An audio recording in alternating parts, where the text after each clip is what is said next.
Decode presented by KEI Wires and Cables. विकसित भारत का विकसित wire. Co-powered by Mongia Steels, Steel का बादशाह. In association with JK Smart Tire. Save fuel, stay safe. Doctor ortho Ayurvedic oil एवं capsule अब दर्द भी घुटने टेकेगा. PIMR Indore joins India's elite universities, bringing global top 20 standards. मुल्तानी पश्मीना, अपने हक का खाओ, सब कुछ पचाओ. सभी पशुपालकों की पसंद, देश का नंबर 1 कपिला पशु आहार.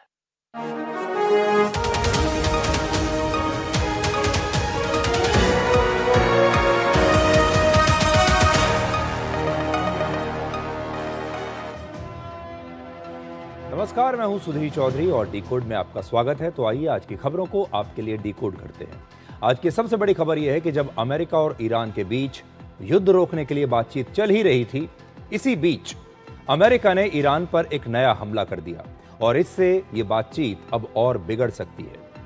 अमेरिकी सेना ने ईरान के मिसाइल बेसिस और उन बोट्स पर हमला किया जो हॉर्मुज के रास्ते में बारूदी सुरंगें बिछा रही थी। जवाब में ईरान ने भी अमेरिका के एक MQ-9 रीपर ड्रोन को मार गिराने का दावा किया है। इस बीच एक और खबर यह भी है कि हो सकता है कि पाकिस्तान अब अमेरिका और ईरान के बीच बातचीत से बाहर हो जाए। आज पाकिस्तान ने यह साफ कह दिया कि वो इजराइल को एक स्वतंत्र देश के रूप में मान्यता नहीं देगा और इसके बाद अमेरिका और ईरान के बीच चल रही बातचीत इस्लामाबाद की बजाय अब कतर में हो रही है। आज हम आपको विस्तार से समझाएंगे कि पाकिस्तान और तमाम मुस्लिम देश इजराइल को मान्यता देने के लिए तैयार क्यों नहीं है। वर्ष 2014 में आज ही के दिन यानी 26 मई को प्रधानमंत्री नरेंद्र मोदी ने अपने पद की शपथ ली थी और आज प्रधानमंत्री मोदी ने अपने कार्यकाल के 12 वर्ष पूरे कर लिए हैं। नरेंद्र मोदी का प्रधानमंत्री बनना सिर्फ सत्ता परिवर्तन नहीं था, बल्कि एक नए राजनीतिक युग की शुरुआत थी और ये आजाद भारत के इतिहास का एक बहुत बड़ा टर्निंग पॉइंट है। कल्पना कीजिए, अगर 2014 में प्रधानमंत्री मोदी की सरकार ना आई होती तो आज का भारत कैसा होता। आज हम इसी टर्निंग पॉइंट को आपके लिए डिकोड करेंगे और आखिर में आपको बताएंगे कि बॉलीवुड के नए धुरंधर रणवीर सिंह अब डॉन क्यों नहीं बनना चाहते। उन्होंने फरहान अख्तर की नई फिल्म डॉन 3 में काम करने से इनकार कर दिया है। फरहान अख्तर का आरोप है कि उन्होंने इस फिल्म के प्री प्रोडक्शन पर 45 करोड़ रुपए खर्च कर दिए और रणवीर सिंह को अब ये सारा पैसा उन्हें लौटाना होगा और इसीलिए बॉलीवुड के कलाकारों की एक बड़ी संस्था federation of western India cine employees ने रणवीर सिंह का बहिष्कार करने की घोषणा की है।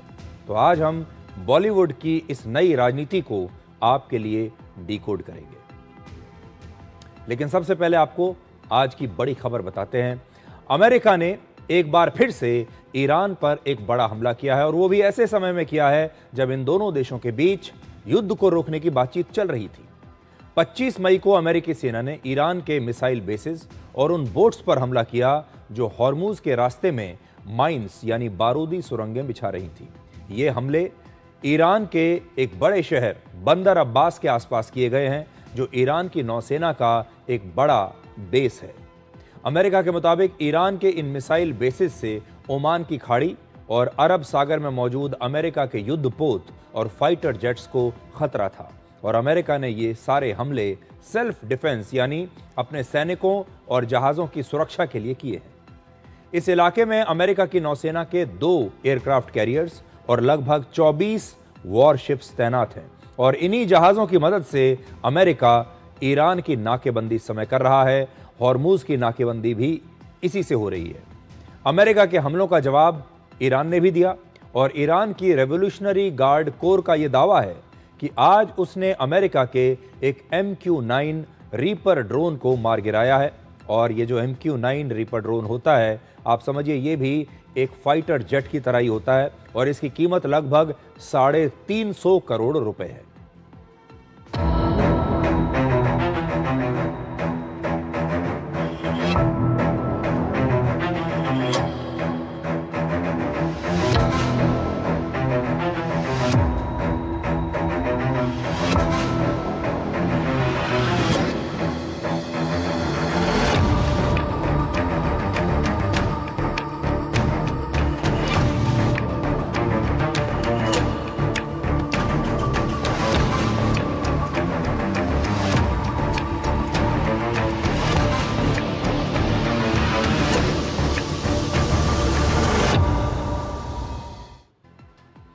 ईरान के मुताबिक उसने अमेरिका के एक F-35 स्टेल्थ फाइटर जेट और RQ-4 ग्लोबल हॉक ड्रोन पर भी हमला किया है, जिसके बाद ये दोनों ईरान की सीमा से बाहर भाग गए। ईरान ने कहा है कि अगर अमेरिका युद्ध विराम का उल्लंघन करता है तो उसे भी जवाब देने का पूरा अधिकार है। इन हमलों के बाद आज अमेरिका के विदेश मंत्री मार्को रूबियो ने कहा कि ईरान के साथ युद्ध खत्म करने का समझौता अगले कुछ दिनों में हो सकता है। ये हमले ऐसे समय में हुए हैं जब अमेरिका और ईरान के प्रतिनिधि कतर की राजधानी दोहा पहुंच चुके हैं, जहां हॉर्मूज के रास्ते को खोलने और इस युद्ध को खत्म करने के लिए बातचीत हो रही है। इसका मतलब है कि एक तरफ युद्ध खत्म करने के लिए ये बातचीत दोहा में हो रही है और दूसरी तरफ अमेरिका और ईरान एक दूसरे पर लगातार हमले भी कर रहे हैं। ये हमले शुरू हो गए हैं। 8 अप्रैल से अमेरिका और ईरान के बीच ये युद्ध विराम लागू था और इस युद्ध विराम के दौरान भी दोनों देशों के बीच लगातार छोटे मोटे संघर्ष होते रहे, लेकिन ये जो हमला है ये पिछले 47 दिनों का सबसे बड़ा हमला है और इसीलिए हमने कहा कि इस हमले बातचीत बिगड़ भी सकती है। आपको याद होगा, अमेरिका के राष्ट्रपति डोनाल्ड ट्रंप लगातार ये दावा करते आ रहे हैं कि अमेरिका की सेना ने ईरान को बहुत नुकसान पहुंचाया है और ईरान की नौसेना के लगभग सभी युद्धपोत उन्होंने डुबो दिए हैं। वो लगातार ये कहते आए हैं कि ईरान में अब नष्ट करने के लिए कुछ नहीं बचा। हमने उनकी एयरफोर्स को खत्म कर दिया, हमने उनकी नेवी को खत्म कर दिया और अब ईरान के पास कुछ बचा ही नहीं है। लेकिन इसी महीने की शुरुआत में अमेरिका की खुफिया एजेंसियों ने एक नई रिपोर्ट जारी की है और इसके मुताबिक ईरान उतना कमजोर नहीं हुआ है जितना दावा किया गया। ईरान की रेवोल्यूशनरी गार्ड्स के पास अब भी सैकड़ों छोटी और तेज स्पीड वाली बोट्स मौजूद हैं। इनसे हॉर्मूज के रास्ते में समुद्री माइंस अब भी बिछाई जा सकती हैं और हो सकता है कि बिछाई जा रही हों। सबसे महत्वपूर्ण बात यह है कि ईरान के मिसाइल स्टॉक का लगभग 70% अभी भी बचा हुआ है, यानी ईरान की जो मिसाइल्स हैं उसमें से 70% अब भी बची हैं। एक अनुमान के मुताबिक युद्ध से पहले ईरान के पास लगभग 3000 मिसाइल्स थीं और इस हिसाब से लगभग 2100 मिसाइल्स अब भी ईरान के पास मौजूद हो सकती है। हॉर्मूज के रास्ते के आसपास ईरान की 33 मिसाइल साइट्स पर अमेरिका ने हमले किए थे और अब ईरान ने इनमें से 30 को दोबारा से ऑपरेशनल कर दिया है, शुरू कर दिया है। इन मिसाइल से हॉर्मूज के रास्ते का इस्तेमाल करने वाले अमेरिकी युद्धपोत और समुद्री जहाजों को बड़ा खतरा हो सकता है। ईरान ने अपनी ज्यादा 30 को दोबारा से ऑपरेशनल कर दिया है, शुरू कर दिया है। इन मिसाइल से हॉर्मूज के रास्ते का इस्तेमाल करने वाले अमेरिकी युद्धपोत और समुद्री जहाजों को बड़ा खतरा हो सकता है। ईरान ने अपनी ज्यादातर मिसाइल साइट्स, मिसाइल लॉन्चर्स और अंडरग्राउंड सैन्य ठिकानों की मरम्मत करके उन्हें दोबारा से शुरू कर दिया है और अब कई अंडरग्राउंड ठिकानों से मिसाइल्स के हमले भी किए जा सकते हैं। असल में अमेरिका ने ईरान के अंडरग्राउंड ठिकानों को पूरी तरह से नष्ट करने के बजाय उनके दरवाजों और उनके एंट्री पॉइंट्स पर हमला करके उन्हें बंद कर दिया था। लेकिन युद्ध विराम के दौरान ईरान ने बहुत तेजी से इन ठिकानों को फिर से शुरू कर दिया है, इन सब की मरम्मत की गई और अब ये फिर से ऑपरेशनल है। ईरान के राष्ट्रपति के मुताबिक उनकी सेना और हथियारों ने अमेरिका को चौंका दिया और ईरान के पास ऐसी टेक्नोलॉजी है जिससे वो अमेरिका के स्टेल्थ फाइटर जेट्स पर भी हमला कर सकता है और ये ईरान ने एक बहुत बड़ा दावा किया है।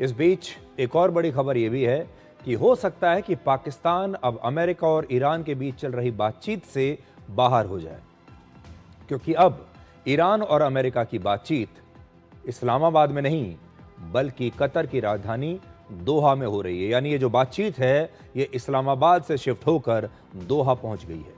असल में ईरान की एक टीम अमेरिका से बातचीत करने के लिए 25 मई को ही कतर की राजधानी दोहा पहुंच चुकी है। इसमें ईरान के विदेश मंत्री सैयद अब्बास अरागची और ईरान की संसद के अध्यक्ष सहित दूसरे लोग भी शामिल हैं। ईरान युद्ध के बाद यह पहला मौका है जब ईरान के बड़े बड़े मंत्रियों और अधिकारियों ने पश्चिम एशिया के किसी देश में युद्ध विराम पर बातचीत की है। यह बातचीत शुरू हो रही है और यह इस बात का संकेत है कि युद्ध खत्म करने की बातचीत में कतर की भूमिका लगातार बढ़ रही है। हालांकि अभी तक इस बातचीत में पाकिस्तान मध्यस्थ की भूमिका निभाता आ रहा था। दिलचस्प बात यह है कि इस युद्ध के दौरान ईरान ने कतर पर भी हमले किए, लेकिन अब उसी कतर में शांति समझौते के लिए बातचीत भी हो रही है। कतर लंबे समय से पश्चिम एशिया में एक मध्यस्थ की भूमिका निभाता आ रहा है। आपको याद होगा वर्ष 2023 में कतर ने अमेरिका और ईरान के बीच एक समझौता कराया था, जिसमें अमेरिका और ईरान ने एक दूसरे के 5-5 कैदियों को तब रिहा किया था। वर्ष 2012 से लेकर 2023 तक इजराइल और हमास के बीच कई बार युद्ध विराम या फिर समझौतों में कतर ने एक बड़ी भूमिका निभाई। वर्ष 2021 में कतर ने ही अमेरिका और तालिबान के बीच बातचीत की मेजबानी की थी और इस समझौते के बाद ही अफगानिस्तान से अमेरिकी सैनिकों की वापसी हुई थी।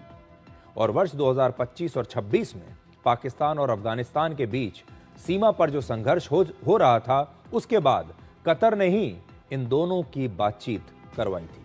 तो कतर एक ऐसा देश है जो अक्सर एक मध्यस्थ की भूमिका पहले भी निभाता आ रहा है और अब भी जो लेटेस्ट बातचीत चल रही है ईरान और अमेरिका के बीच, वो कतर में ही हो रही है। अब ये देखिए कि ये बातचीत पाकिस्तान से शिफ्ट होकर कतर क्यों गई और पाकिस्तान की जो भूमिका अभी तक रही है मध्यस्थ की, कि पाकिस्तान एक बिचौलिए के तौर पर अमेरिका और ईरान के बीच बातचीत करवा रहा था, जिससे कि पाकिस्तान का जो स्टेटस है, पाकिस्तान अंतर्राष्ट्रीय स्तर पर अपने आप को बड़ा करके दिखाना चाहता था, इसके जरिए अमेरिका को खुश करना चाहता था।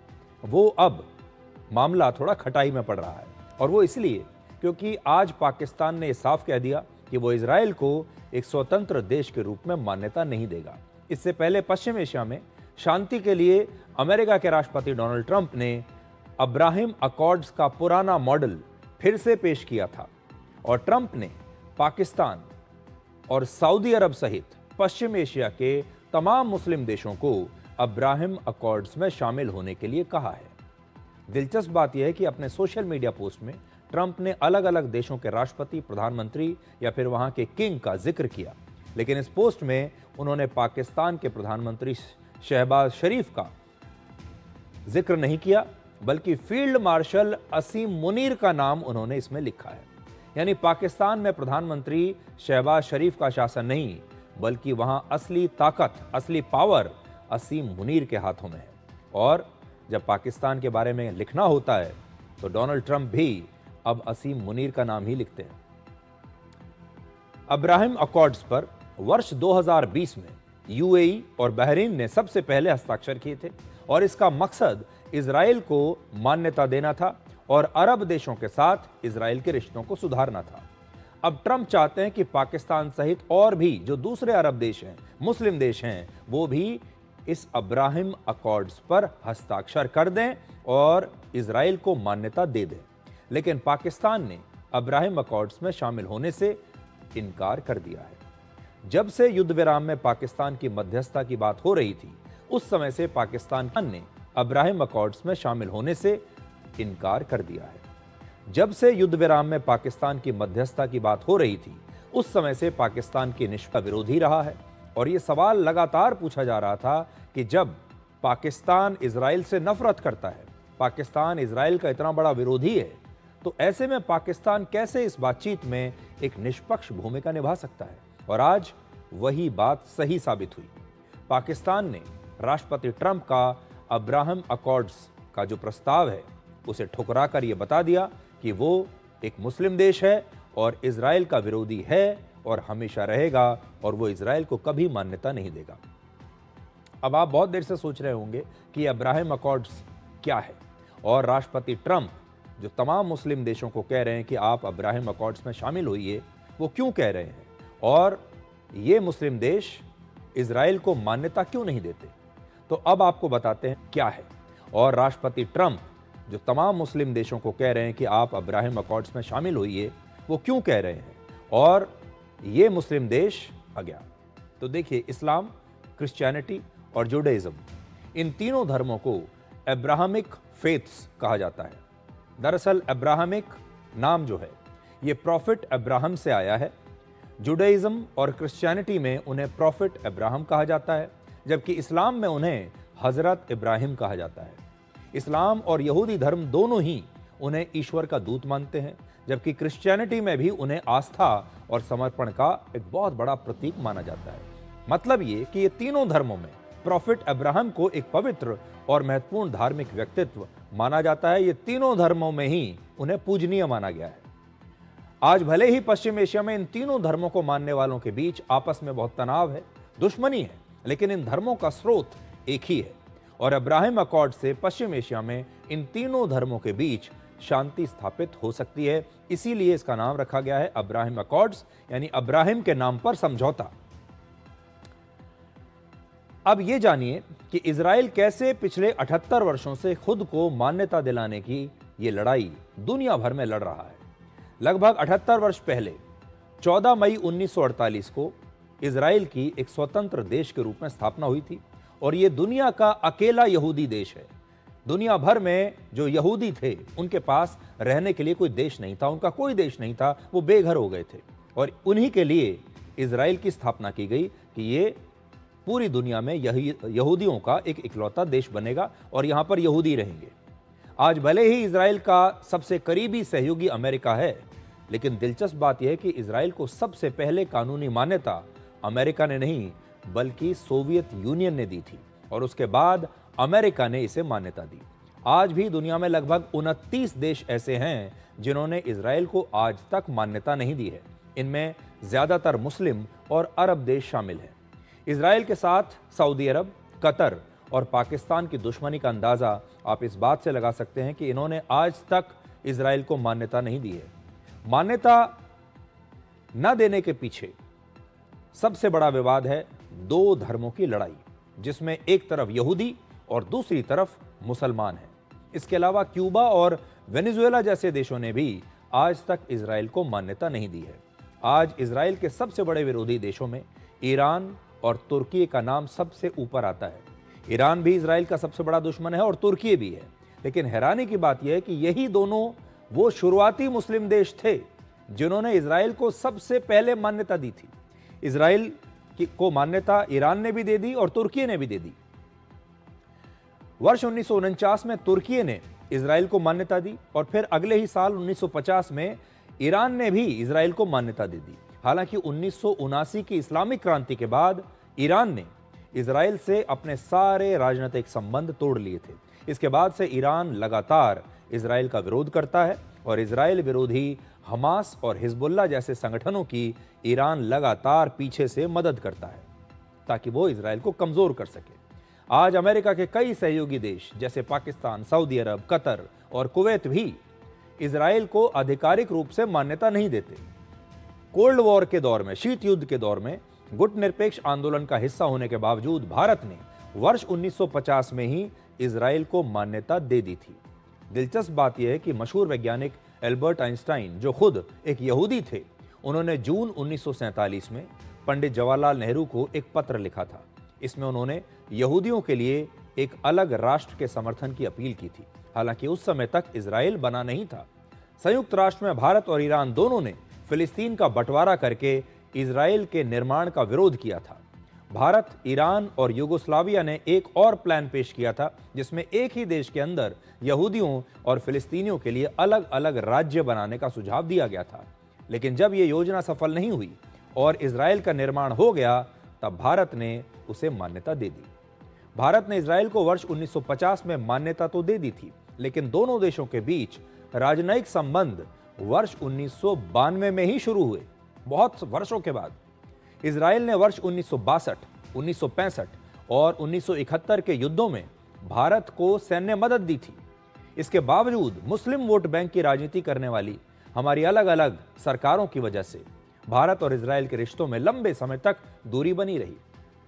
हमारे यहाँ जो पार्टियां शासन में थीं, उन्हें ऐसा लगता था कि अगर उन्होंने इजराइल के साथ राजनयिक संबंध बना लिए, इजराइल के साथ दोस्ती कर ली, तो भारत में रहने वाला जो मुस्लिम वोट बैंक है वो उनसे नाराज हो जाएगा। और इसी वजह से लंबे समय तक भारत की सरकारों ने इजराइल के साथ रिश्ते नहीं रखे।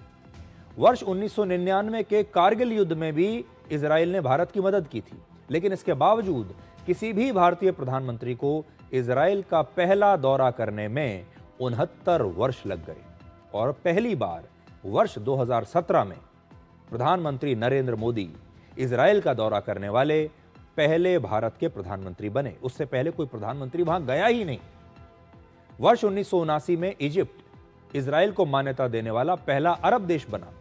1967 के युद्ध में इजराइल ने इजिप्ट के सिनाई डेजर्ट पर कब्जा कर लिया था और इसके बाद एक समझौते के तहत इजिप्ट ने इजराइल को मान्यता दी और फिर इजराइल ने इस रेगिस्तान से अपनी सेना हटाई। वर्ष 1994 में जॉर्डन दूसरा अरब देश बना जिसने इजराइल को मान्यता दी और फिर 2020 में यूएई, बहरीन और मोरक्को ने और फिर 2021 में सूडान ने अब्राहिम अकॉर्ड्स के तहत इजराइल को मान्यता दे दी। कजाकिस्तान ने वर्ष 1992 में इजराइल को मान्यता दी थी और वर्ष 2025 में अब्राहिम अकॉर्ड्स पर उसने हस्ताक्षर भी कर दिए। हालांकि आज भी पूरी दुनिया के बहुत सारे कम से कम 25 मुस्लिम देशों ने इजराइल को मान्यता नहीं दी है। कुल मिलाकर जियोपॉलिटिक्स में कोई भी परमानेंट यानी स्थायी न दोस्त होता है न दुश्मन होता है, सिर्फ स्थायी हित होते हैं। अपना फायदा जो है वही स्थायी है।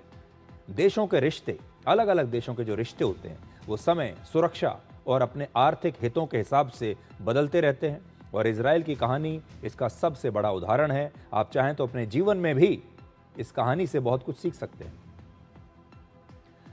अब आपको बताते हैं कि कैसे मुस्लिम देशों पर डोनाल्ड ट्रंप और ईरान के सुप्रीम लीडर मुज्तबा खामनेई इस समय आमने सामने आ गए हैं।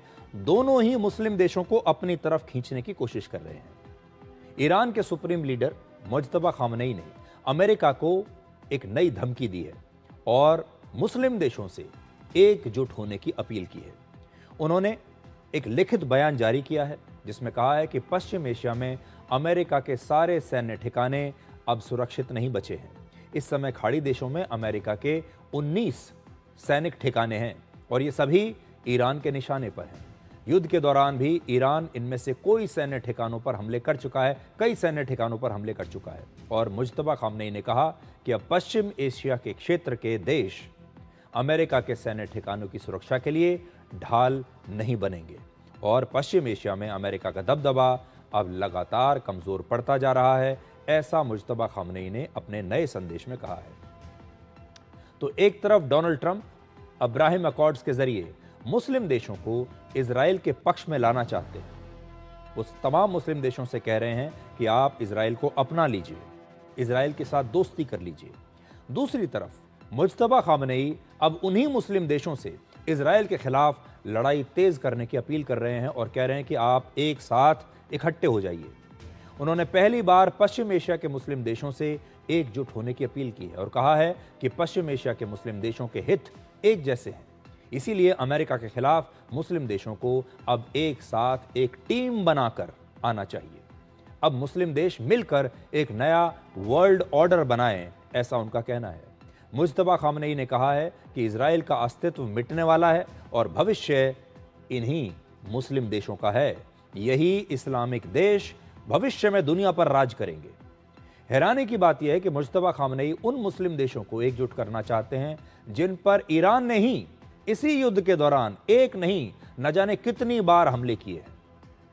एक एस्टिमेट के अनुसार ईरान 10 अप्रैल तक 7 अरब देशों पर 6000 से ज्यादा मिसाइलों और ड्रोन से हमला कर चुका था।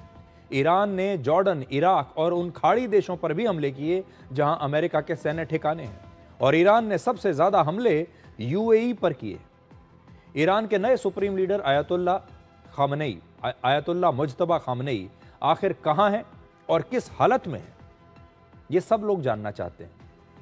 इस सवाल पर पिछले 3 महीनों से सस्पेंस बना हुआ है और 56 साल के मुज्तबा खामनेई ईरान युद्ध को लेकर अब तक 5 बार अपना संदेश जारी कर चुके हैं, लेकिन ये सारे ही संदेश उन्होंने लिखित रूप से जारी किए हैं। कैमरे पर आकर एक बार भी उन्होंने कोई संदेश जारी नहीं किया। यानी इस युद्ध के बाद से किसी ने उन्हें देखा नहीं है। 8 मार्च को ईरान का नया सुप्रीम लीडर बनने के बाद से अब तक वो एक बार भी सार्वजनिक रूप से दिखाई नहीं दिए हैं और इसी वजह से उनके स्वास्थ्य को लेकर कई तरह की अफवाहें चलती आ रही हैं। पहली बार ईरान ने मुज्तबा खामनेई के स्वास्थ्य को लेकर एक आधिकारिक बयान जारी किया है। इसमें कहा गया है कि अमेरिका और इजराइल के हमले में उन्हें बहुत गंभीर चोटें नहीं आई थीं, बहुत मामूली चोटें आई थीं। 28 फरवरी को ईरान युद्ध के पहले ही दिन अमेरिका और इजराइल ने आयतुल्लाह अली खामनेई पर हमला किया था, जिसमें उनकी मौत हो गई थी, जो मुज्तबा खामनेई के पिता थे। ईरान के मुताबिक इसी हमले में मुज्तबा खामनेई भी घायल हुए थे। उनके चेहरे, सिर और पैरों पर चोट लगी थी, लेकिन ये चोटें ज्यादा गंभीर नहीं थी, मामूली चोटें हैं। मुज्तबा खामनेई को 1-2 टांके लगे थे, बस इतनी ही चोट थी और उनकी चोटें इतनी गंभीर नहीं थी कि उनका कोई शरीर का अंग काटना पड़े या फिर उसका कोई लंबा चौड़ा बड़ा इलाज करवाना पड़े। इससे पहले ये अफवाहें चल रही थीं कि मुज्तबा खामनेई अब ऐसी स्थिति में आ गए हैं कि वो चल भी नहीं सकते, कैमरे के सामने भी नहीं आ सकते। और आपको याद होगा, अमेरिका ने कई बार ये बात कही, ये दावे किए कि उन्होंने मुज्तबा खामनेई को बहुत बुरी तरीके से घायल कर दिया है और बस इतना ही है कि उनकी जान बच गई, बाकी वो कुछ भी करने की स्थिति में नहीं है। ईरान ने इस बारे में कोई जानकारी नहीं दी है अभी तक कि मुज्तबा खामनेई इस समय कहां हैं, वो ईरान में हैं या ईरान छोड़कर कहीं और चले गए हैं। अमेरिका ने मार्च के महीने में ही दावा किया था कि मुज्तबा खामनेई भले ही जिंदा हों, लेकिन उनकी हालत बहुत खराब हो चुकी है। अब ईरान को मुज्तबा खामनेई की मेडिकल रिपोर्ट शायद इन्हीं अफवाहों के जवाब में जारी करनी पड़ी है। तो अब आपको बता दिया हमने आज कि दुनिया में क्या क्या हो रहा है। इसके बाद बात करते हैं अपने देश भारत की। आज का दिन बहुत स्पेशल है, बड़ा खास दिन है आज, क्योंकि आज प्रधानमंत्री नरेंद्र मोदी ने अपने कार्यकाल के 12 वर्ष पूरे कर लिए हैं। वर्ष 2014 में आज ही के दिन यानी 26 मई को नरेंद्र मोदी ने भारत के प्रधानमंत्री पद की शपथ ली थी। प्रधानमंत्री मोदी आज़ादी के बाद सबसे लंबे समय तक इस पद पर रहने वाले पहले गैर कांग्रेसी प्रधानमंत्री हैं। इसके अलावा वो जवाहरलाल नेहरू के बाद लगातार सबसे लंबे समय तक प्रधानमंत्री रहने वाले देश के दूसरे नेता बन चुके हैं।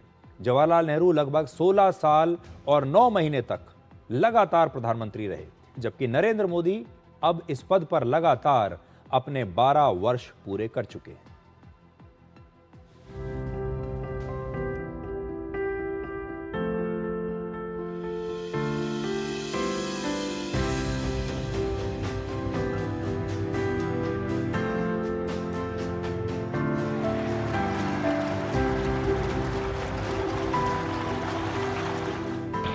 मैं नरेंद्र दामोदर दास मोदी ईश्वर की शपथ लेता हूं कि जो विषय संघ के प्रधानमंत्री के रूप में मेरे विचार के लिए लाया जाएगा,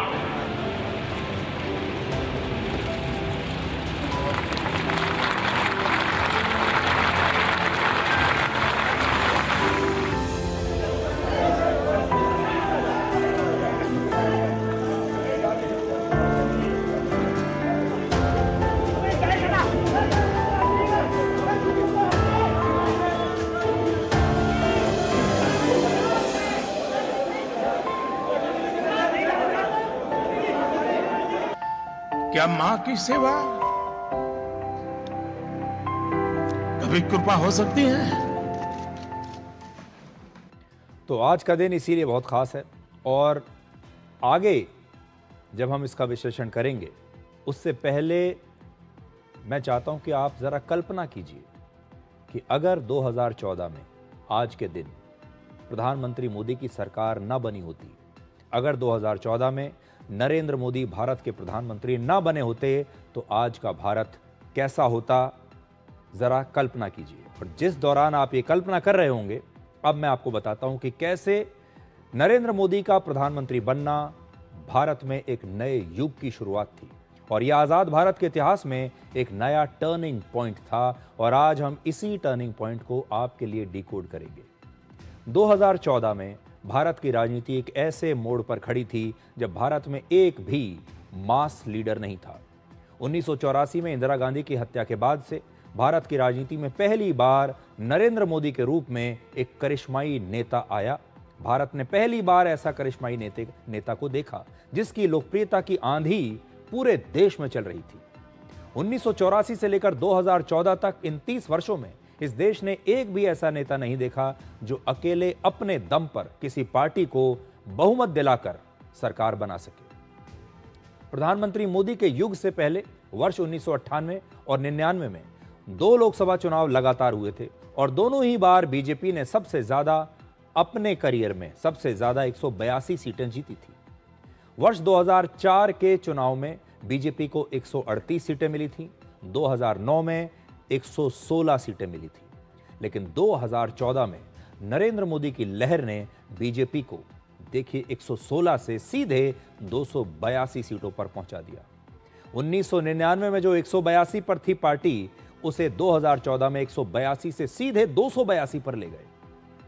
नरेंद्र मोदी के उदय से पहले बीजेपी सिर्फ 150 से लेकर 180 सीटों की पार्टी हुआ करती थी। यही बीजेपी की असली क्षमता थी कि बीजेपी अपने दम पर कहीं भी 150, 160, 180 सीटों के आसपास जीतती थी और वो हमेशा अपने चरम पर पहुंचकर भी 182 सीटों पर आकर रुक गई थी। लेकिन नरेंद्र मोदी बीजेपी की सीटों के इस आंकड़े को 182 से खींचकर 282 तक ले गए और ये 100 से 150 सीटें बीजेपी को सिर्फ प्रधानमंत्री मोदी के नाम पर मिलती हैं, उनके करिश्मे पर मिलती हैं। 1984 में इंदिरा गांधी की मृत्यु के बाद से अगले 30 वर्षों के कालखंड में भारत ने एक भी ऐसा नेता नहीं देखा जो अपने दम पर यह कारनामा कर सके। इस कालखंड में अटल बिहारी वाजपेयी और LK आडवाणी जैसे कद्दावर नेता भी बीजेपी के अध्यक्ष रहे, लेकिन वो भी बीजेपी को कभी बहुमत नहीं दिला पाए। दूसरी तरफ कांग्रेस पर गांधी परिवार की पकड़ थी, लेकिन इंदिरा गांधी के बाद ना तो राजीव गांधी, ना सोनिया गांधी, ना राहुल गांधी कांग्रेस को कभी बहुमत दिला पाए। यानी इस देश में एक भी ऐसा राष्ट्रीय नेता नहीं था जो भारत को बहुमत की मजबूत सरकार दे पाए। तो पहले तो ये पृष्ठभूमि आप समझ लीजिए। तो पहला पॉइंट यही है कि 30 वर्षों में भारत ने पहली बार नरेंद्र मोदी के रूप में एक जननायक को देखा।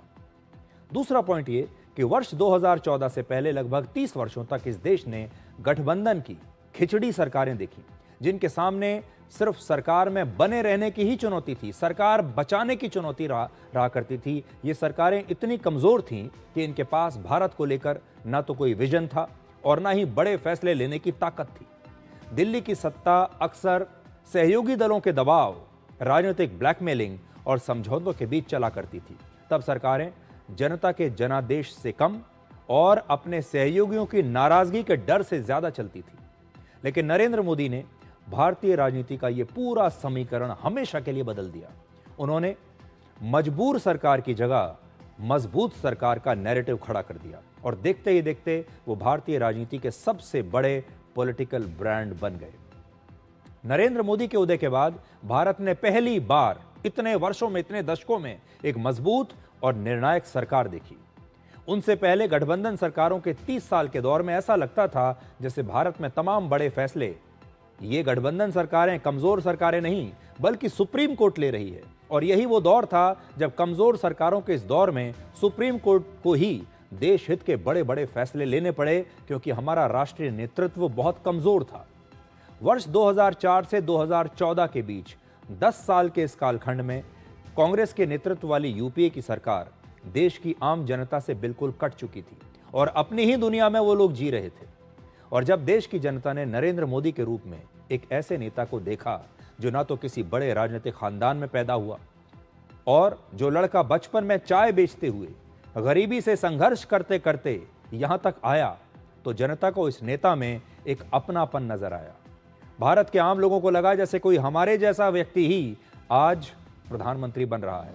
तब तक लोग यूपीए सरकार की मनमानी और भ्रष्टाचार से थक चुके थे और आप कह सकते हैं कि नरेंद्र मोदी ने देश के करोड़ों लोगों को इस निराशा के दौर से बाहर निकाला। तीसरा पॉइंट, सबसे बड़ी बात यह कि भारत की हिंदू बहुसंख्यक आबादी न जाने कितने दशकों से एक कुंठा में जी रही थी, एक दबाव में जी रही थी और यह दबाव था अपने आप को धर्मनिरपेक्ष साबित करने का। जिसमें तमाम अल्पसंख्यकों की मनमानी को सहने और उसे नजरअंदाज करने की सारी जिम्मेदारी हिंदुओं पर डाल दी गई थी। दशकों तक कांग्रेस पार्टी ने अल्पसंख्यक और धार्मिक तुष्टीकरण को चुनाव जीतने का एक फॉर्मूला बना लिया। उससे कांग्रेस चुनाव तो जीतती रही, लेकिन देश में हिंदू आबादी अपने आप को दबा हुआ महसूस करने लगी। अब उसे एक ऐसे नेता का इंतजार था जो उसके साथ न्याय कर सके, और देश के करोड़ों हिंदुओं की इसी दबी हुई आवाज को, इसी कुंठा को स्वर दिया नरेंद्र मोदी ने। और उनकी सरकार बनने के बाद से आजाद भारत में पहली बार देश की बहुसंख्यक आबादी को भी अपनी बात कहने का मौका मिला। और आप देखिए, उसी के बाद राम मंदिर बना, उसी के बाद कश्मीर से 370 हटा, और बहुत बड़े बड़े क्रांतिकारी फैसले हुए। इसके बारे में हम किसी और दिन चर्चा करेंगे। और आखिरी पॉइंट है भारतीयता। आजादी के बाद जिस दिन भारत में पहली चुनी हुई सरकार बनी, जिसे भारत के लोगों ने ही चुना था, उसी दिन से देश की जनता को यह लगा कि ये सरकारें अंग्रेजों के शासन का ही एक विस्तार हैं, अंग्रेजों के शासन का ही एक एक्सटेंशन है, यानी ब्रिटिश हुकूमत का ही एक एक्सटेंशन हमारे देश में आ गया है। असल में अंग्रेज ऐसे नेताओं के हाथों में सत्ता सौंप कर गए जिनकी विचारधारा, जिनकी सोच और शासन करने का तरीका बिल्कुल अंग्रेजों जैसा था।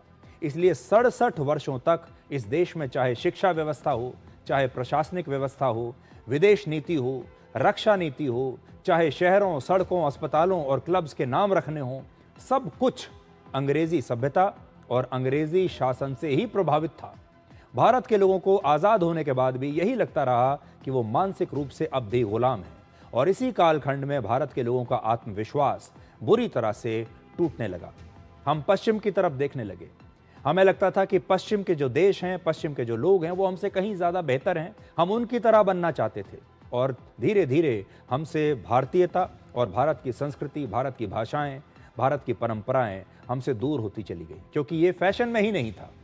लेकिन जब 2014 में नरेंद्र मोदी की सरकार आई, तो उसने पहली बार भारत के लोगों को अपनी संस्कृति, अपनी सभ्यता, अपनी पहचान, अपनी भाषा पर गर्व करना सिखाया। ये भारत के प्रशासनिक और सामाजिक चरित्र में एक बहुत बड़ा बदलाव था। प्रधानमंत्री मोदी के इन 12 वर्षों का विश्लेषण हम लगातार और हर रोज आगे करते रहेंगे, लेकिन आज खास तौर पर हम आपको सिर्फ ये बताना चाहते थे कि मोदी युग की शुरुआत कैसे हुई, किन हालात में हुई, और कैसे प्रधानमंत्री मोदी ने करोड़ों भारतीयों को निराशा और कुंठा के इस दौर से बाहर निकाला। बस वो एक जननायक का इंतजार कर रहे थे। वो जननायक आया 2014 में, और देखिए भारत इन 12 वर्षों में कितना बदल चुका है। वर्ष 2014 से लेकर 2026 के कालखंड में भारत ने ऐसा बहुत कुछ हासिल किया जिसकी पहले हमने कभी कल्पना भी नहीं की थी। उसका विश्लेषण हम डिकोड के अगले एपिसोड्स में आपके लिए करेंगे। लेकिन आज मैं आपको फिर उसी सवाल के साथ छोड़कर जा रहा हूं, और वो ये है कि जरा कल्पना कीजिए कि अगर 2014 में प्रधानमंत्री मोदी की सरकार ना आई होती तो आज का भारत कैसा होता। तो क्या आपको आज ये नया भारत देखने को मिलता? आपका जीवन कैसा होता? हमारी जो तमाम प्रशासनिक व्यवस्थाएं हैं, हमारी राजनीतिक व्यवस्थाएं हैं, क्या होती? क्या राम मंदिर बनता? क्या कश्मीर से 370 हटता? क्या यूनिफॉर्म सिविल कोड लागू हो पाता? क्या घुसपैठियों को हम दोबारा से बाहर निकाल पाते? और बहुत सारी चीजें, क्या ये सब हो पाता? आज जरा आप सोचिएगा। अब आपको एक ऐसी खबर बताते हैं जिसके बारे में देश भर में चर्चा हो रही है, क्योंकि आप जानते हैं हमारे देश में सभी लोग फिल्मों को बहुत देखते हैं। हम फिल्मी कलाकारों को कई बार अपना नायक मान लेते हैं। तो फिल्में हमारे देश में खबरों का एक बड़ा स्रोत रही है।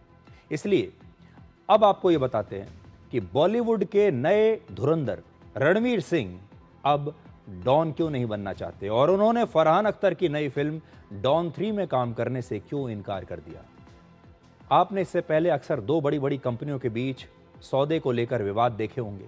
दो देशों के बीच ट्रेड डील्स को लेकर भी आपने बहुत सारे विवाद होते देखे होंगे। लेकिन अब हिंदी फिल्म इंडस्ट्री में भी एक बहुत बड़ी डील टूट गई है, जिसकी वजह से फिल्म अभिनेता रणवीर सिंह और फिल्म निर्माता फरहान अख्तर के बीच एक झगड़ा हो गया है। और इस झगड़े के बाद federation of western India cine employees यानी FYICE ने यह कहा है कि अब उनका कोई भी सदस्य, producer, technician, director Ranveer Singh के साथ काम नहीं करेगा। यानी ये जो एसोसिएशन है, जिसे कहते हैं कि ये बॉलीवुड की सबसे बड़ी एसोसिएशन है, ये रणवीर सिंह का बहिष्कार करेगी और ये सुनिश्चित करेगी कि अब रणवीर सिंह को लेकर कोई भी फिल्म ना बने। अब आपको ये बताते हैं कि ये जो डील है ये कैसे टूटी। फरहान अख्तर और रितेश सिद्धवानी की एक कंपनी है जिसका नाम है एक्सेल एंटरटेनमेंट। एक्सेल एंटरटेनमेंट वही कंपनी है जिसने बहुत सारी बड़ी बड़ी फिल्मों का निर्माण किया है। आपको याद होगा एक फिल्म आई थी दिल चाहता है, लक्ष्य, जिंदगी ना मिलेगी दोबारा और गली बॉय जैसी फिल्में ये कंपनी बना चुकी है। ये सारी फिल्में आपको याद होंगी। एक्सेल एंटरटेनमेंट ने अमिताभ बच्चन की फिल्म, अमिताभ बच्चन की एक बहुत सुपरहिट फिल्म थी डॉन, उसका सीक्वल डॉन 1 और डॉन 2 शाहरुख खान के साथ बनाया था। आप में से बहुत सारे लोगों ने डॉन और डॉन 2 देखी भी होगी।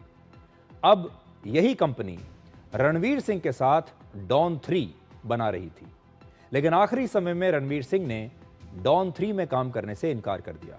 इस कंपनी का यह दावा है, इनका आरोप है कि इस फिल्म के प्री प्रोडक्शन पर ही वो 45 करोड़ रुपए खर्च कर चुके थे।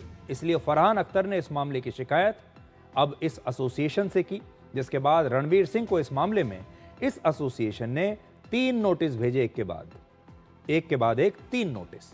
रणवीर सिंह ने इस संगठन को जवाब दिया कि यह मामला इस संगठन के अधिकार क्षेत्र में नहीं आता, ये कोई कानूनी संगठन नहीं है, इसकी कोई कानूनी अधिकार भी इसके नहीं है। और इसके बाद रणवीर सिंह का बहिष्कार करते हुए इस संगठन ने अपने तमाम सदस्यों को रणवीर सिंह के साथ काम न करने के लिए कहा है। मतलब इसके बाद अगर कभी भी कोई रणवीर सिंह की फिल्म बनेगी तो इस संगठन के जितने भी सदस्य हैं, चाहे वो टेक्नीशियन हैं, कैमरा पर्सन हैं या फिर प्रोड्यूसर हैं या डायरेक्टर हैं, वो रणवीर सिंह के साथ काम नहीं करेंगे।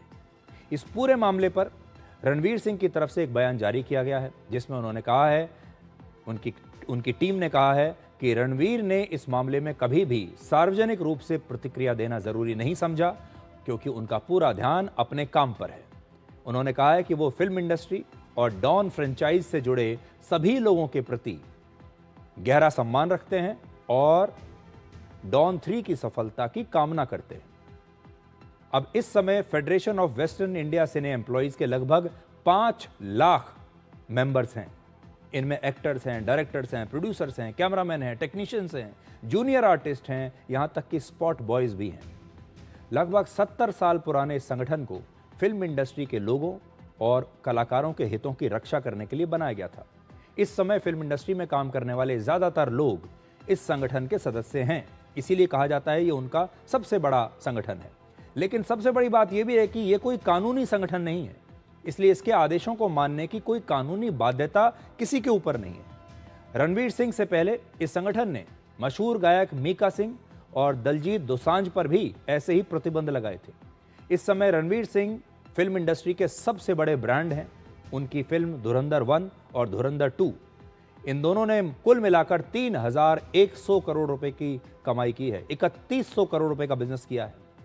रणवीर सिंह की इन दोनों फिल्मों ने फिल्म इंडस्ट्री को निराशा और फ्लॉप फिल्मों के दौर से बाहर निकाला है, वरना बॉलीवुड की हालत खराब हो चुकी थी। बॉलीवुड की कोई फिल्म हिट नहीं हो रही थी। दक्षिण की इतनी सारी फिल्में चल रही थी और लोग कह रहे थे कि बॉलीवुड में, हिंदी फिल्म इंडस्ट्री में जो क्रिएटिविटी है, नई कहानियां हैं, वो सब समाप्त हो चुकी हैं। दर्शक फिर से सिनेमाघरों में हिंदी फिल्म देखने के लिए आने लगे इस फिल्म धुरंधर के बाद। इस समय रणवीर सिंह को फिल्म इंडस्ट्री का पोस्टर बॉय होना चाहिए था, फिल्म इंडस्ट्री का सबसे बड़ा ब्रांड एम्बेसडर होना चाहिए था। इसीलिए रणवीर सिंह के बहिष्कार को लेकर भी कई सवाल उठ रहे हैं कि हमारे पास इतना बड़ा कलाकार है जिसने इतनी बड़ी सुपरहिट फिल्म दी है और हम उसके साथ क्या सलूक कर रहे हैं। बहुत सारे लोगों को यह भी लगता है कि डायरेक्टर आदित्य धर और रणवीर सिंह की जोड़ी इस समय बॉलीवुड के पुराने कैंप्स को चुनौती दे रही है। बॉलीवुड में शुरू से ही ऐसे कैंप्स रहे हैं, ऐसे प्रोडक्शन हाउस रहे हैं जिनके हाथों में सारी ताकत रही है। वो किसी भी स्टार को बना सकते हैं, किसी को भी बिगाड़ सकते हैं, लेकिन ये ताकत अब उनके हाथ से निकल गई।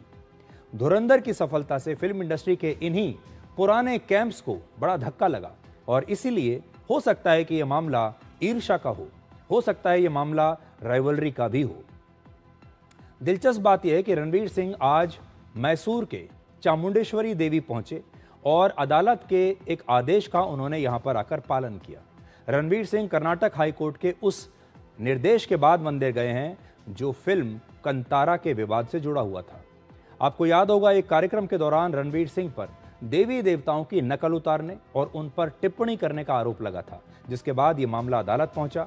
लेकिन रणवीर सिंह ने अदालत में बिना शर्त माफी मांग ली थी। इसके बाद अदालत ने उन्हें मंदिर जाकर देवी के दर्शन करने और अपने व्यवहार पर प्रायश्चित करने का निर्देश दिया था और वही करने के लिए आज रणवीर सिंह यहां पर पहुंचे हैं। अब ये पूरा विवाद क्या है, ये तो फरहान अख्तर और रणवीर सिंह दोनों ही बता सकते हैं। उन दोनों के जो बयान हैं, अगर वो दोनों बाहर आएँ, सार्वजनिक रूप से कोई बयान दें, तब पूरी कहानी समझ में आएगी कि असल में हुआ क्या है। हो सकता है कि फरहान अख्तर सही कह रहे हो कि उन्होंने अब तक इस फिल्म में 45 करोड़ रुपए लगा दिए थे, अब इसका मुआवजा तो रणवीर सिंह को देना ही चाहिए। रणवीर सिंह ने अचानक से इस फिल्म में काम करने से क्यों मना कर दिया? क्या रणवीर सिंह को ये लगता है कि धुरंधर की सफलता के बाद उन्हें ज़्यादा पैसा मिलना चाहिए था, या अब वो और भी ज़्यादा सेलेक्टिव फिल्में करना चाहते हैं? क्योंकि अब उनका स्टेटस पहले के जैसा नहीं रहा, अब उनका स्टेटस बहुत बड़ा हो चुका है। तो इस कहानी में कुछ भी हो सकता है, हम कह नहीं सकते कि कौन सही है कौन गलत है।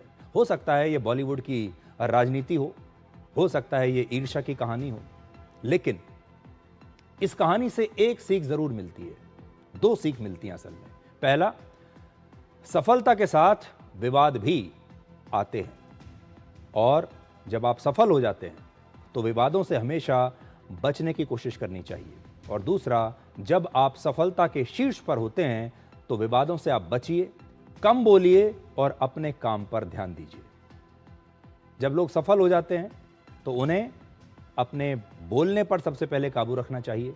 रणवीर सिंह जब इतने बड़े कलाकार बन गए, सफल हो गए, और उन्होंने एक टिप्पणी कर दी जो अदालत तक पहुंच गई, वो बेवजह थी, उसकी कोई आवश्यकता नहीं थी। इसलिए अगर आप सफल हैं तो कम से कम अपनी जुबान पर काबू रखना सीखिए, हमेशा चुप रहने की कोशिश कीजिए।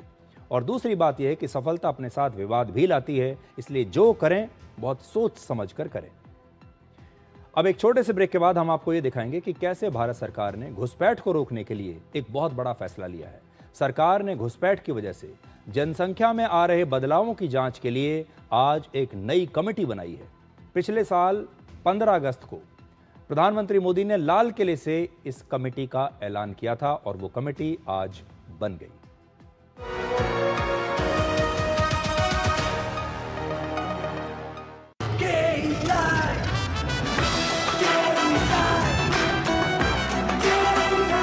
विकसित भारत का विकसित भारत। हिंदुस्तान मिले हिंदुस्तान से, जय हो देश हो विदेश हो जेके हो। देश का tyre JK tyre. PIMR Indore joins India's elite universities, bringing global top 20 standards at a 32 years academic legacy. Learn to lead, high quality education in management, commerce and law. Table के ऊपर से जब भी खाते हैं दबा के खाते हैं, ये भाई साहब सब पचा देते। पर दिक्कत तो उन्हें आती है जो टेबल के नीचे से खाते। मुल्तानी पश्मीना, अपने हक का खाओ, सब कुछ पचाओ।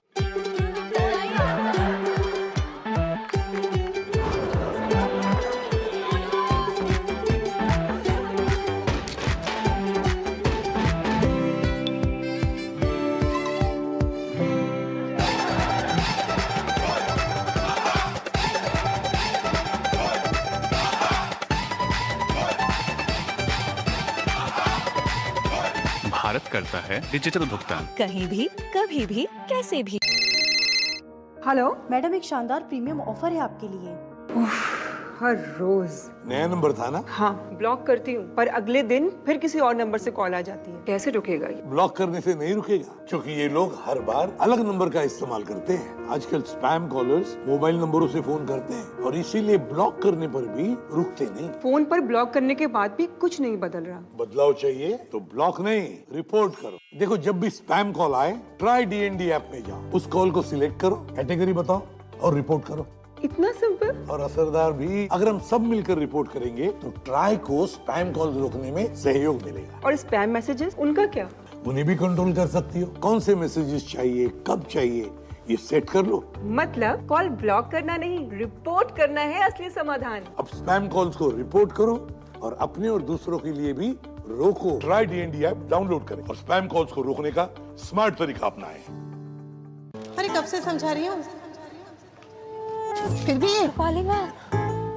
आशीर्वाद की क्वालिटी है हाय, फिर मेरा बजट है टाइट। अरे बैग के बाहर QR कोड स्कैन करो, बैग के अंदर यूनिक कोड पाओ और 80 रुपए का कैश बैग ले जाओ। आशीर्वाद शुद्ध चक्की आटा, कैश बैग और क्वालिटी का वादा, लिख के ले लो।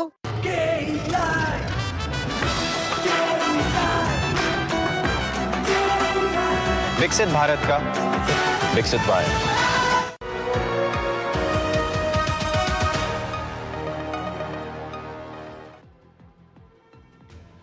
हमने आज आपको ये बताया था कि कैसे वर्ष 2014 में आज ही के दिन 26 मई को प्रधानमंत्री मोदी ने अपने पद की शपथ ली थी और ये सरकार देश में जो बड़े बड़े बदलाव लेकर आई उनमें घुसपैठ के खिलाफ एक्शन भी है।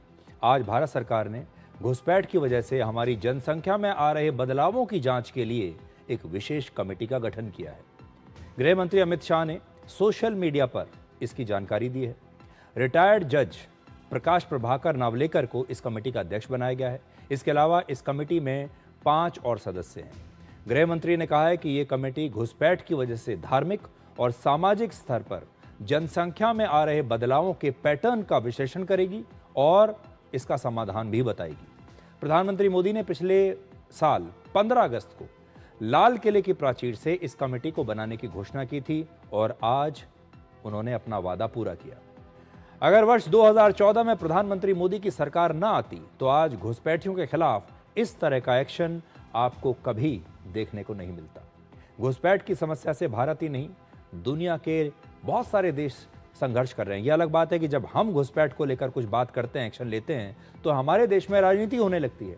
लेकिन देखिए, अमेरिका में राष्ट्रपति डोनाल्ड ट्रंप ने अपनी इमिग्रेशन पॉलिसी को कितना सख्त बनाया। भारत में जब अभी अमेरिका के विदेश मंत्री मार्को रूबियो आए हुए थे तो इस पर एक सवाल उनसे पूछा गया, तब उन्होंने अमेरिका का पक्ष रखा और कहा कि कैसे उनकी सरकार चाहती है कि अमेरिका में बिना उनकी सरकार की इजाजत के कोई भी व्यक्ति नहीं रह सकता। देखिए उनको उन्होंने क्या जवाब दिया था। Talk about this. We've had a migratory crisis in the United States. This is not because of India, but broadly, we had over 20 million people illegally enter the United States over the last few years, and we've had to address that challenge. In addition to that challenge, and I think this is true for India, this is true for every country in the world, okay? Everything that you do as a country needs to be in your national interest, and that includes your immigration policy.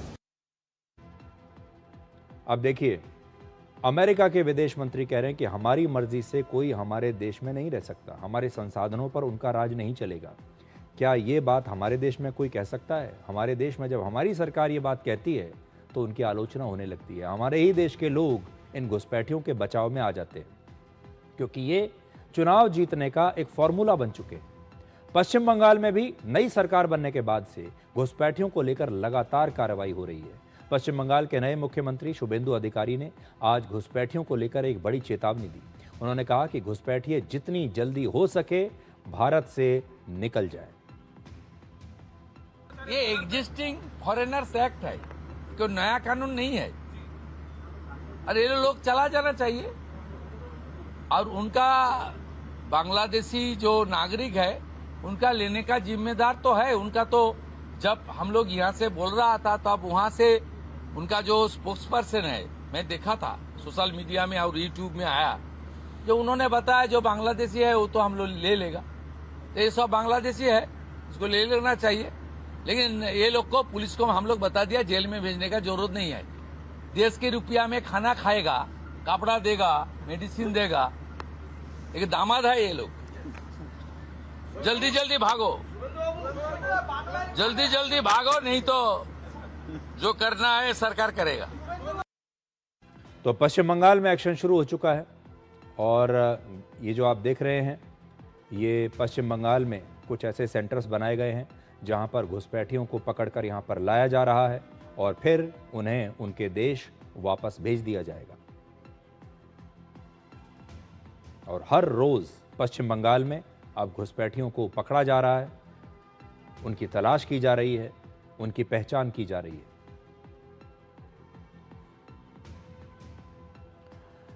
अब एक और छोटा सा break और break के बाद decode जिंदगी में आपको दिखाएंगे आज का विचार।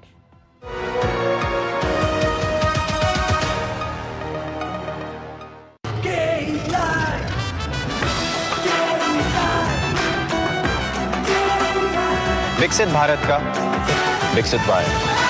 PIMR Indore joins India's elite universities, bringing global top 20 standards at a 32 years academic legacy. Learn to lead, high quality education in management, commerce and law. इस देश की हर माँ, बच्चे, बूढ़े, जवान, खिलाड़ी, डॉक्टर, इंजीनियर, सबको गाय भैंस की दूध की शक्ति पर भरोसा है। पर जब इन पशुओं को कपिला पशु आहार मिलेगा, तभी तो दूध सिर्फ ज्यादा ही नहीं, शक्ति से भरपूर भी होगा। कपिला पशु आहार, देश का नंबर 1 पशु आहार। This is no ordinary sky. This is where legends are born. Space transition. In the vast expanse above, the Indian Air Force reigns. Unseen, unstoppable, unmatched. The Indian Air Force to be a cut above. अरे कब से समझा रही हूँ, फिर भी काली माँ, आशीर्वाद की क्वालिटी है हाय, पर मेरा बजट है टाइट। अरे बैग के बाहर QR कोड स्कैन करो, बैग के अंदर यूनिक कोड पाओ और 80 रुपए का कैश बैक ले जाओ। आशीर्वाद शुद्ध चक्की आटा, कैश बैक और क्वालिटी का वादा, लिख के ले लो। हेलो मैडम, एक शानदार प्रीमियम ऑफर है आपके लिए। हर रोज नया नंबर था ना? हाँ, ब्लॉक करती हूँ पर अगले दिन फिर किसी और नंबर से कॉल आ जाती है। कैसे रुकेगा ये? ब्लॉक करने से नहीं रुकेगा, क्योंकि ये लोग हर बार अलग नंबर का इस्तेमाल करते हैं। आजकल स्पैम कॉलर्स मोबाइल नंबरों से फोन करते हैं और इसीलिए ब्लॉक करने पर भी रुकते नहीं। फोन पर ब्लॉक करने के बाद भी कुछ नहीं बदल रहा। बदलाव चाहिए तो ब्लॉक नहीं, रिपोर्ट करो। देखो, जब भी स्पैम कॉल आए, ट्राई DND ऐप में जाओ, उस कॉल को सिलेक्ट करो, कैटेगरी बताओ और रिपोर्ट करो। इतना सिंपल और असरदार भी। अगर हम सब मिलकर रिपोर्ट करेंगे तो ट्राई को स्पैम कॉल रोकने में सहयोग मिलेगा। और स्पैम मैसेजेस, उनका क्या? उन्हें भी कंट्रोल कर सकती हो। कौन से मैसेजेस चाहिए, कब चाहिए, ये सेट कर लो। मतलब कॉल ब्लॉक करना नहीं, रिपोर्ट करना है असली समाधान। अब स्पैम कॉल्स को रिपोर्ट करो और अपने और दूसरों के लिए भी रोको। ट्राई DND ऐप डाउनलोड करें और स्पैम कॉल्स को रोकने का स्मार्ट तरीका अपनाएं। गोल्डी मसाले के 100 ग्राम के स्पेशल पैक्स में फ्रेशनेस लॉक है। ऐसे गोल्डी मसाले जहां जाएं रिश्ते बनाएं।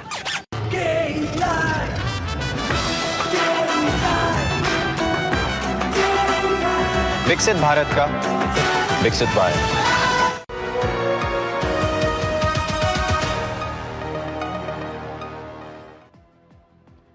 और अब डिकोड के आज के एपिसोड के कुल व्यूज आपको दिखा देते हैं। आपकी स्क्रीन के बाईं तरफ आपको जो नंबर दिखाई दे रहा है, ये है 5.5 मिलियन। मतलब आज 55 लाख लोगों ने अलग अलग डिजिटल प्लेटफॉर्म्स पर हमें लाइव देखा है। 55 लाख व्यूज हैं ये। और ये नंबर क्रोम DM की लाइव ट्रैकिंग के जरिए हमें मिल रहा है, जो हमारे रियल टाइम डिजिटल व्यूज को आपके सामने दर्शाता है। और ये हैं 55 लाख। तो आज के लिए डिकोड में इतना ही। अब आपसे हमारी अगली मुलाकात होगी कल रात 9 बजे। तब तक आप खुश रहिए, सुरक्षित रहिए, स्वस्थ रहिए और बेवजह खुश रहिए, क्योंकि वजह बहुत महंगी है। नमस्कार।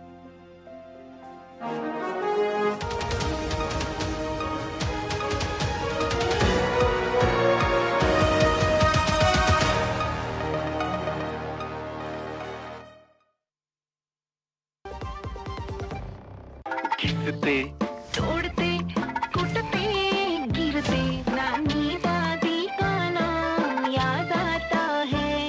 हमको तो एक ही नाम याद आता है, MDH शाही पनीर मसाला। पनीर हो गया मस्त बना डाला। MDH का असली शाही पनीर मसाला, वो असली मसाले सच सच।